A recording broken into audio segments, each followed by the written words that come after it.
Salam damai dan sukacita dalam Kristus Yesus bagi Anda sekalian. Saudara-saudaraku yang terkasih, sejak munculnya virus corona ini, hidup kita banyak berubah. Kita harus berjauhan dengan orang-orang. Kita seharusnya tidak mengunjungi orang lain. Kita tidak bisa bepergian karena perjalanan telah dihentikan. Tidak ada kapal, tidak ada pesawat terbang. Tetapi kita bersyukur kepada Tuhan untuk internet. Anda tahu, hari ini kita bisa memberi salam kapan saja. Kita bisa mengirimkan pesan-pesan kapan saja. Sangat cepat dan gratis. Ini sangat luar biasa. Saya masih ingat sewaktu saya muda, kita harus mengirim surat.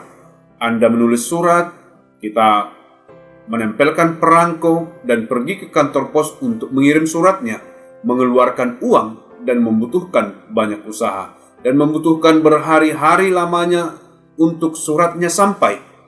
Kita tidak dapat menulis banyak hal karena sekali seminggu atau sekali sebulan kita harus menulis untuk orang lain. Kemudian ketika saya semakin dewasa, kami punya telepon, tetapi itu juga mahal, khususnya jika kita menghubungi orang lain yang ada di kota lain. Sangat mahal. Jadi kami harus lebih berhati-hati untuk tidak memakai telepon terlalu sering. Hari ini, hidup sangatlah berbeda. Kita bisa mengirimkan pesan-pesan setiap saat. Setiap kali kita mendengarkan sesuatu yang baik, kita kirimkan ke teman-teman kita. Kita mendengar sesuatu yang menarik, kita kirimkan ke teman-teman kita. Kita melihat sesuatu yang bermanfaat, kita kirimkan ke teman-teman kita. Jadi hari ini, dalam dunia di mana kita tidak bisa bepergian secara bebas, kita bersyukur kepada Tuhan, berita-berita dapat terkirim dengan bebas. Anda tahu, Allah memberikan kita kabar baik tentang Injil, bahwa di dalam Yesus Kristus kita dapat memiliki kehidupan yang kekal. Bahwa ketika kita menerima Yesus Kristus, kita memiliki partner selama hidup. Ini sangat indah. Ini merupakan kabar yang luar biasa. Dunia sangat takut akan kematian, tetapi kita orang Kristen berkata, kita tidak akan binasa. Tubuh kita akan mati jika kita terkena virus corona, tetapi kita tahu pada saat tubuh kita menghembuskan nafas yang terakhir, roh kita akan naik kepada Tuhan. Roh kita akan masuk ke dalam tangan Tuhan. Alkitab berjanji kepada kita bahwa barang siapa percaya kepadanya dalam Yesus tidak akan binasa, melainkan beroleh hidup yang kekal. Ingat, saya pernah katakan kepada Anda, kekal artinya tidak terputus. Anda menghembuskan nafas terakhir di bumi. Roh Anda mengambil nafas yang pertama bersama dengan Yesus. Roh Anda bernyanyi, haleluya, dan bersama dengan Yesus. Jadi ketika seluruh dunia sangat ketakutan akan kematian, karena mereka tidak tahu kemana mereka akan pergi. Jika Anda telah percaya kepada Yesus, janjinya dalam Yohanes pasal 3 ayat 16, karena begitu besar kasih Allah akan dunia ini, sehingga ia telah mengaruniakan anaknya yang tunggal, supaya barang siapa yang percaya kepadanya tidak binasa, melainkan beroleh hidup yang kekal. Jadi ini adalah kabar yang baik. Kita telah belajar baru-baru ini bahwa ketika kita menerima Yesus, kita juga menerima Roh Kudus yang tinggal di dalam kita, dan kita tidak akan pernah sendiri lagi. Jadi ini adalah kabar yang sangat baik. Tetapi Anda harus membagikan kabar baiknya. Bukankah normal ketika Anda mendengar kabar baik, Anda sangat bersemangat untuk membagikannya? Anda ingin membagikannya. Jika Anda mendengar ada restoran yang membagikan makanan gratis, Anda ingin membagikan kabar itu. Ada orang yang membagikan handphone gratis. Anda ingin membagikan kabar itu. Bagaimana dengan kabar yang terbaik dari semua kabar? Hidup yang kekal di tengah dunia yang sedang ketakutan akan kematian. Mari kita lihat satu ayat dalam Alkitab. Dalam Yesaya pasal 52 ayat 7. Mari saya bacakan.